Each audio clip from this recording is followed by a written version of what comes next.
Welcome to my YouTube channel Astha School Shivahar.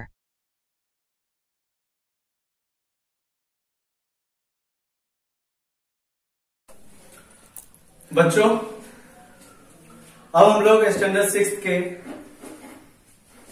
Chapter number first when, where and how का आज हम लोग long type question answer करेंगे, जिसमें हमारा पहला क्वेश्चन है what is the need to study history, why history is important for us, why we study the subject history.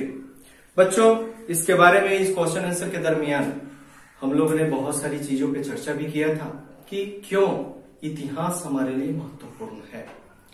बच्चों, हिस्ट्री हम लोग के लिए काफी महत्वपूर्ण सब्जेक्ट है और यह अपने आप में काफी मायने भी रखता है, क्योंकि बच्चों जब तक हम अपने पहले की जिंदगी के बारे में नहीं जानेंगे तब तक हम अपने आज के मजबूत नहीं कर सकते। इसीलिए history is the study of our past, and when we study the history then we improve our the present time।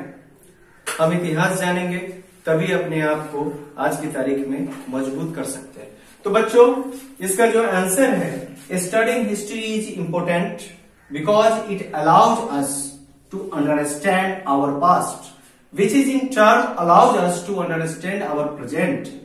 Studying history can provide us with insight into our cultures of origins, as well as cultures with which we might be less familiar, thereby increasing cross-culture awareness and understanding। बच्चों, ये इस प्रश्न का answer है कि क्यों हमें इतिहास पढ़ना चाहिए। बच्चों, मैं आपको एक छोटा सा उदाहरण देना चाहूंगा इस हिस्ट्री के ऊपर। बच्चों, हम लोग ग्रेजुअली क्लास दर क्लास 1 by 1 करके आगे की क्लासेस में जाते हैं। अक्सर हमारे जो शिक्षक गण हैं वो अक्सर कहते हैं कि बच्चों चलो इस एग्जामिनेशन में अगर आपने अपने आप को इम्प्रूव नहीं किया है तो आप अपने अगले एग्जामिनेशन में आप अपने आप को इम्प्रूव करना। बच्चे इसको देखते हैं कि अरे भाई, हमने तो पीछे के जो एग्जामिनेशन हुए, हमारा ऐसे 1 हुआ, मंथली टेस्ट हुआ, इसमें हमारा परफॉर्मेंस अच्छा नहीं था, सो हमको इस बार और कड़ी मेहनत करनी है और कहीं बेहतर रिजल्ट लेकर के आना है। बच्चों, अगर आप उसको समझते हैं तब आप अपने आगे आने वाले एग्जामिनेशन को बेहतर ढंग से फेस आउट करते हैं। इसीलिए हमारा हिस्ट्री यानी बैक समय यानी पास्ट टाइम इंपोर्टेंट है हमारे लिए कि हम अपने पास्ट को जाने, हम अपने आप में इंप्रूवनेस लाए, हम अपने आप में मजबूती लाए और हम अपने आप को बेहतर तरीके से समाज के सामने, देश के सामने, राज्य के सामने, इंटरनेशनल कंट्रीज के सामने हम अपने आप को इंप्रूव। अब बच्चों, हमारा दूसरा प्रश्न है कि what are the effects of geography on the history of India. किस प्रकार से हमारे बीते हुए समय पर हमारे इस क्लाइमेटिक चेंज का, किस प्रकार से हमारे यहां खाने वाली खाद्य सामग्री का, इन सभी चीजों में परिवर्तन होता चला गया, किस प्रकार से एक ह्यूमन बॉडी के अंदर टाइम टू टाइम ग्रेजुअली एक चेंजिंग होती चली गई। हमारा क्वेश्चन है कि what are the effects of geography on the history of India. किस प्रकार से हमारा भारत जो है वो भूगोल के दृष्टिकोण से प्रभावित हुआ है, किस प्रकार का प्रभाव हमारे भूगोल विषय के दृष्टिकोण से हमारे भारत पे पड़ा है। बच्चों, इसका आंसर है impact of geography on Indian history. Through out it's early history Mankind constantly move from one hostile environment to more favorable living conditions। The topography of the land, availability of water and the climate are the factors that have played a crucial role in the growth of human settlement। बच्चों, हम लोग इस when, where, how chapter के दरमियान हम लोगों ने ये भी देखा कि किस प्रकार से हमारे अर्ली ह्यूमंस रहा करते थे, किस प्रकार से वो जानवरों का शिकार करते थे। बच्चों, इसको देखते हुए हमें इस बात का भी ज्ञान होता है कि आज की तारीख में जो जीवित मनुष्य हैं, हम और आप हैं, और उस समय के जो हमारे अर्ली ह्यूमंस थे, उन सभी के शारीरिक कंडीशंस में एक बहुत बड़ा अंतर है। बच्चों, मानव सभ्यता का सबसे बेजोर उदाहरण, सबसे बेहतरीन उदाहरण हड़प्पा संस्कृति है।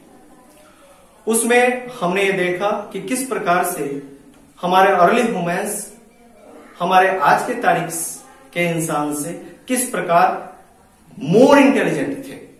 उस समय का ड्रेनेज सिस्टम, आज हमें इस बात का आभास होता है कि जिस ड्रेनेज सिस्टम को आज हम यूज कर रहे हैं, वो ड्रेनेज सिस्टम आज से सदियों वर्ष पूर्व हड़प्पा संस्कृति के लोगों ने उसे अपनाया था। लेकिन क्या ऐसा कारण हुआ कि वो हड़प्पा संस्कृति का मोहनजोदारो ये सब नष्ट हो गया? तो इसका आंसर है climatic conditions. Time to time जलवायु परिवर्तन इसका सबसे बड़ा उदाहरण है, और जलवायु परिवर्तन के कारण ही वह मोहनजोदारो खत्म भी हुआ। लेकिन हमारा थर्ड क्वेश्चन है, describe different types of stone age. बच्चों, ये जो हमारा स्टोन एज था, इसको कितने भागों में बांटा जाता है, इसके टाइम ऑफ पीरियड को कितने इंटरवल्स में हम इसको बांटते हैं? बच्चों, स्टोन एज को हम पाषाण युग कहते हैं। इसको 3 पीरियड्स में बांटा जाता है, पैलेओलिथिक पीरियड और ओल्ड स्टोन एज, जिसका टाइम ऑफ पीरियड रहा 30,000 BCE to 10,000 BCE। Mesolithic period और मिडिल स्टोन एज, इसका टाइम रहा 10,000 BCE to 8,000 BC। हमारा थर्ड स्टोन एज है नियोलिथिक पीरियड और नियोलिथिक स्टोन एज, जिसका टाइम ऑफ पीरियड हमारा रहा 8,000 BCE to 4,000 BCE। ये हमारे 3 पार्ट्स हैं हमारे स्टोन एज के, 3 टाइम्स ऑफ इंटरवल्स हैं हमारे स्टोन एज के। तो देखिए, हमारे ये पैलेओलिथिक पीरियड और ओल्ड स्टोन एज जो हमारा 30,000 BCE से लेकर के 10,000 BCE तक का था, इसमें क्या हुआ? During the old stone age man used some tools although he didn't make them. इस पैलेओलिथिक पीरियड में और ओल्ड स्टोन एज में मनुष्य ने कुछ औजारों का इस्तेमाल करना शुरू किया, और वो सभी पत्थर के ही बने हुए थे, लेकिन उनको वो हथियार का शक्ल नहीं दे पा रहे थे। जैसे उस समय कहीं कोई पत्थर का टुकड़ा है, थोड़ा सा उससे बड़ा टुकड़ा है, लोग उसका इस्तेमाल करते थे, ना कि उसको हथियार या औजार बनाकर। दूसरा टाइम ऑफ पीरियड है हमारा मेसोलिथिक पीरियड, जिसको हम मिडिल स्टोन एज के भी नाम से जानते हैं। इस एज में क्या हुआ? The tools used during this period were smaller, sharp and more efficient. जैसे ही हमारा ये मेसोलिथिक पीरियड आया, इस मेसोलिथिक पीरियड में हमारे अर्ली ह्यूमंस ये जान चुके थे कि किस प्रकार से एक पत्थर को औजार का शक्ल देना है और किस प्रकार से उसको नुकीला बनाना है, तेज बनाना है। Thanks for watching this video.